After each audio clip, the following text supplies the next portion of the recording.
On peut tirer la leçon de l'échec de la théorie selon laquelle les représentants élus sont responsables devant leur électorat, sans parler de leur prétendue obligation de se soumettre au tribunal du jugement privé des individus. Il est pour le moins suggestif que les termes de cette théorie soient au mieux représentés par la législation du type de l'assiette au beurre. Il arrive qu'un représentant soit appelé à justifier qu'il ait échoué à faire ce que sa localité lui demandait, ou qu'on le récompense d'avoir été opiniâtre et d'avoir réussi à satisfaire les souhaits des citoyens. Mais, quoi qu'elle puisse parfois fonctionner, il est rare que cette théorie soit confirmée lorsque des affaires importantes sont en cause. Les exemples sont si rares qu'un observateur politique avisé pourrait les citer cas par cas. La raison du manque de responsabilité personnelle face à l'électorat est évidente.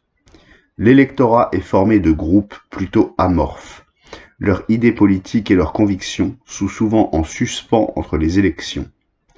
Même pendant les périodes d'excitation politique, leurs opinions artificiellement accélérées sont mues collectivement plus par le courant du groupe que par un jugement personnel indépendant. En règle générale, ce qui décide du sort d'une personne se présentant aux élections n'est ni son excellence politique, ni ses défauts politiques. Le courant va pour ou contre le parti au pouvoir et le candidat individuel coule ou nage selon le courant.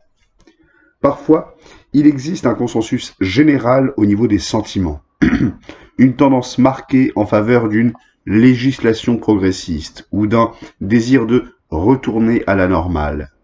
Même dans ce cas, seuls des candidats exceptionnels passent sur la base de leur responsabilité à l'égard de l'électorat.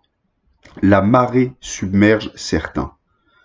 Un glissement de terrain emporte d'autres au pouvoir. À d'autres moments, l'habitude, la caisse des partis, l'habileté de celui qui dirige la machine, le portrait d'un candidat arborant une mâchoire carrée, flanqué de sa jolie femme et de ses beaux enfants, et une multitude de facteurs qui n'ont rien à voir avec des questions politiques déterminent l'issue du vote. Ces commentaires décousus ne prétendent pas apporter une nouvelle vérité. Tous ces faits sont familiers. Ils sont des lieux communs de la scène politique. Un observateur soigneux pourrait en ajouter indéfiniment d'autres. L'important, c'est que cette situation familière a fait grandir l'indifférence, voire le mépris. L'indifférence est le signe de l'apathie présente, et l'apathie témoigne du fait que le public est si dérouté qu'il ne peut se trouver lui-même.